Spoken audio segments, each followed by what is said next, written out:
The Crawling Chaos by H.P. Lovecraft with Winifred V. Jackson.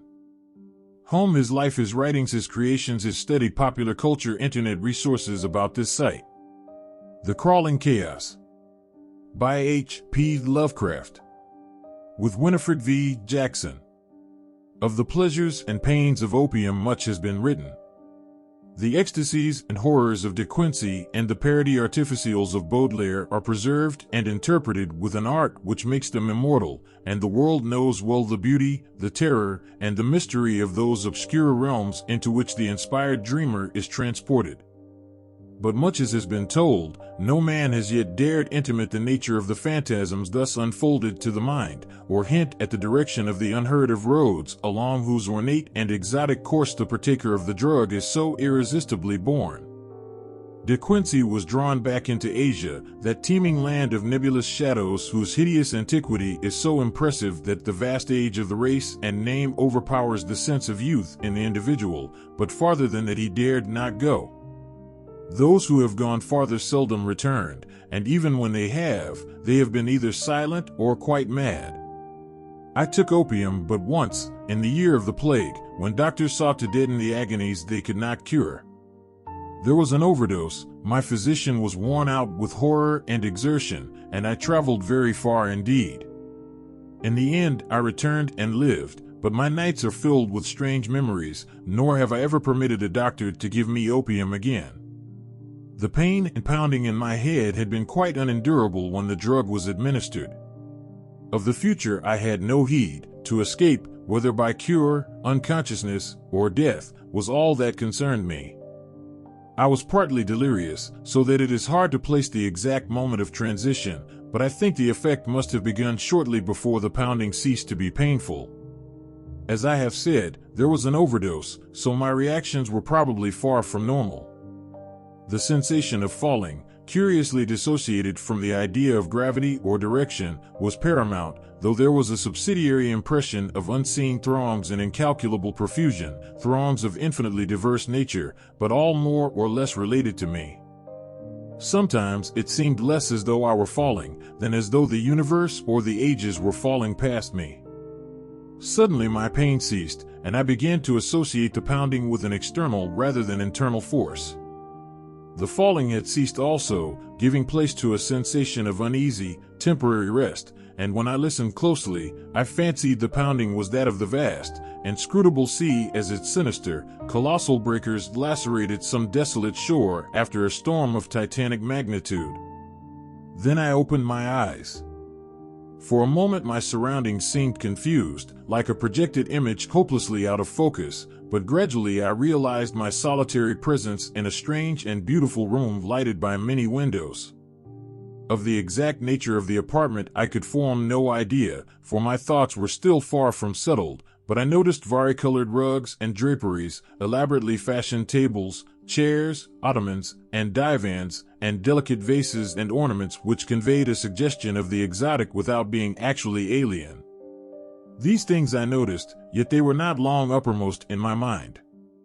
Slowly but inexorably crawling upon my consciousness, and rising above every other impression, came a dizzying fear of the unknown, a fear all the greater because I could not analyze it, and seeming to concern a stealthily approaching menace, not death, but some nameless, unheard-of thing inexpressibly more ghastly and abhorrent.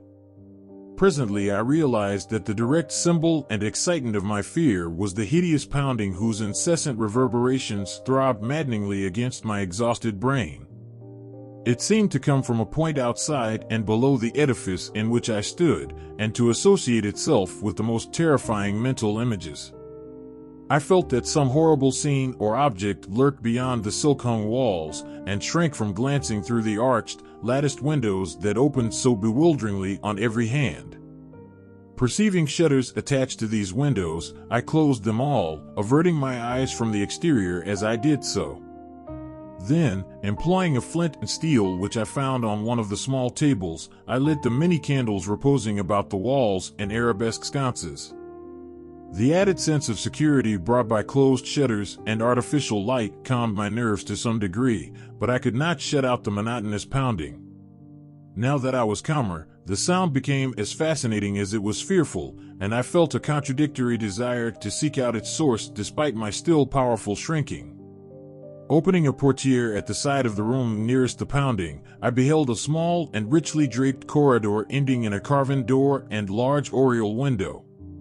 To this window I was irresistibly drawn, though my ill-defined apprehensions seemed almost equally bent on holding me back.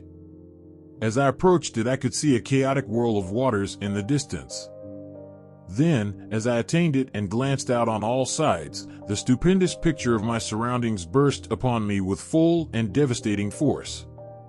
I beheld such a sight as I had never beheld before, and which no living person can have seen save in the delirium of fever or the inferno of opium. The building stood on a narrow point of land, or what was now a narrow point of land, fully 300 feet above what must lately have been a seething vortex of mad waters. On either side of the house there fell a newly washed-out precipice of red earth, whilst ahead of me the hideous waves were still rolling in frightfully, eating away the land with ghastly monotony and deliberation. Out a mile or more there rose and fell menacing breakers at least 50 feet in height, and on the far horizon ghoulish black clouds of grotesque contour were resting and brooding like unwholesome vultures. The waves were dark and purplish, almost black, and clutched at the yielding red mud of the bank as if with uncouth, greedy hands. I could not but feel that some noxious marine mind had declared a war of extermination upon all the solid ground, perhaps abetted by the angry sky. Recovering at length from the stupor into which this unnatural spectacle had thrown me, I realized that my actual physical danger was acute. Even whilst I gazed, the bank had lost many feet, and it could not be long before the house would fall undermined into the awful pit of lashing waves. Accordingly, I hastened to the opposite side of the edifice, and finding a door, emerged at once, locking it after me with a curious key which had hung inside. I now beheld more of the strange region about me, and marked a singular division which seemed to exist in the hostile ocean and firmament. On each side of the jetting promontory different conditions held sway. At my left as I faced inland was a gently heaving sea with great green waves rolling peacefully in under a brightly shining sun.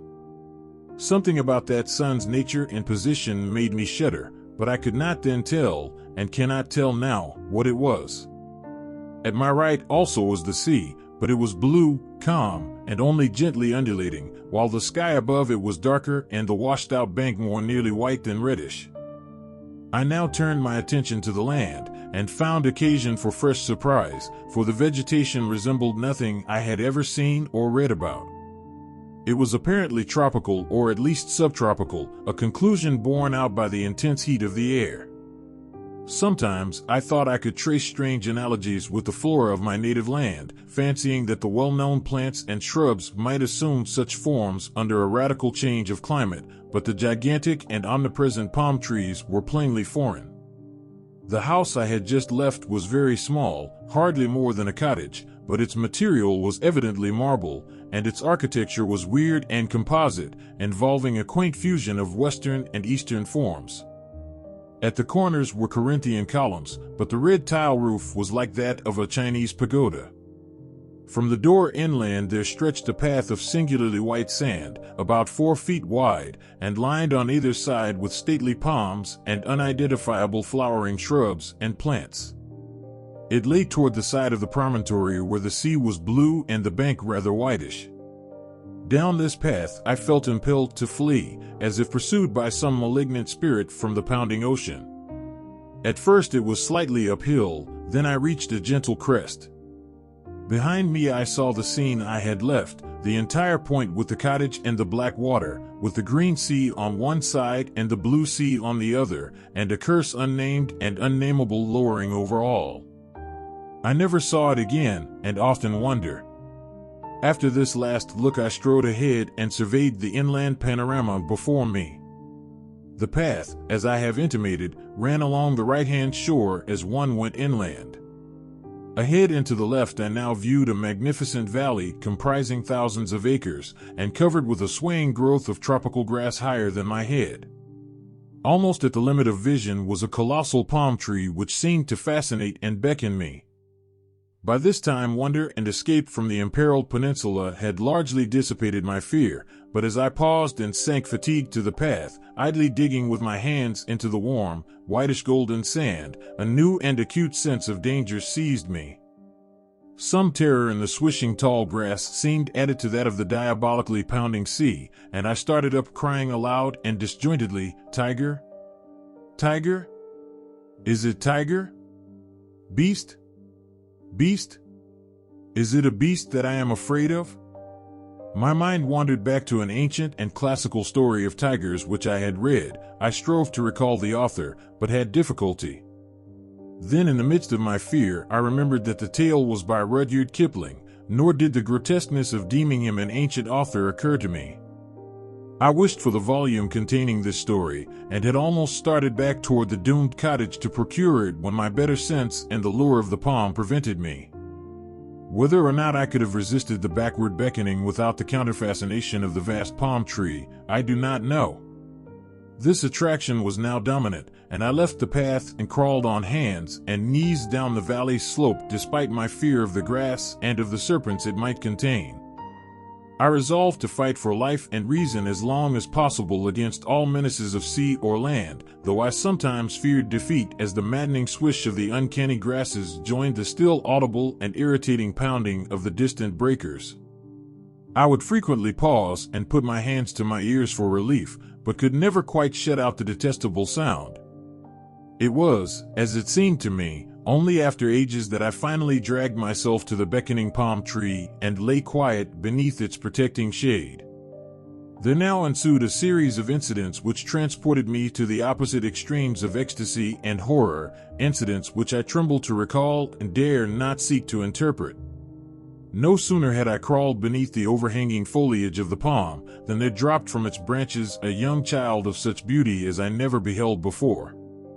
Though ragged and dusty, this being bore the features of a faun or demigod, and seemed almost to diffuse a radiance in the dense shadow of the tree. It smiled and extended its hand, but before I could arise and speak I heard in the upper air the exquisite melody of singing, notes high and low blent with a sublime and ethereal harmoniousness. The sun had by this time sunk below the horizon, and in the twilight I saw that an aureola of lambent light encircled the child's head. Then in a tone of silver it addressed me, "It is the end. They have come down through the gloaming from the stars. Now all is over, and beyond the Aranurian streams we shall dwell blissfully in Tello." As the child spoke, I beheld a soft radiance through the leaves of the palm tree, and rising greeted a pair whom I knew to be the chief singers among those I had heard. A god and goddess they must have been, for such beauty is not mortal, and they took my hands, saying, "Come, child, you have heard the voices, and all is well. In Tello beyond the Milky Way and the Aranurian streams are cities all of amber and chalcedony. And upon their domes of many facets glisten the images of strange and beautiful stars. Under the ivory bridges of Tello flow rivers of liquid gold-bearing pleasure barges bound for blossomy Cytherian of the seven suns. And in Tello and Cytherian abide only youth, beauty, and pleasure, nor are any sounds heard, save of laughter, song, and the lute. Only the gods dwell in Tello of the golden rivers, but among them shalt thou dwell." As I listened, enchanted, I suddenly became aware of a change in my surroundings. The palm tree, so lately overshadowing my exhausted form, was now some distance to my left and considerably below me. I was obviously floating in the atmosphere, companioned not only by the strange child and the radiant pair, but by a constantly increasing throng of half-luminous, vine-crowned youths and maidens with wind-blown hair and joyful countenance. We slowly ascended together, as if borne on a fragrant breeze which blew not from the earth, but from the golden nebulae, and the child whispered in my ear that I must look always upward to the pathways of light, and never backward to the sphere I had just left. The youths and maidens now chanted mellifluous choriambics to the accompaniment of lutes, and I felt enveloped in a peace and happiness more profound than any I had in life imagined, when the intrusion of a single sound altered my destiny and shattered my soul. through the ravishing strains of the singers and the lutanists, as if in mocking, demoniac concord, throbbed from gulfs below the damnable, the detestable pounding of that hideous ocean. And as those black breakers beat their message into my ears, I forgot the words of the child and looked back, down upon the doomed scene from which I thought I had escaped. Down through the ether I saw the accursed earth turning, ever turning, with angry and tempestuous seas gnawing at wild desolate shores and dashing foam against the tottering towers of deserted cities. And under a ghastly moon there gleamed sights I can never describe, sights I can never forget, deserts of corpse-like clay and jungles of ruin and decadence where once stretched the populous plains and villages of my native land, and maelstroms of frothing ocean where once rose the mighty temples of my forefathers. Around the northern pole steamed a morass of noisome growths and miasmal vapors, hissing before the onslaught of the ever-mounting waves that curled and fretted from the shuddering deep.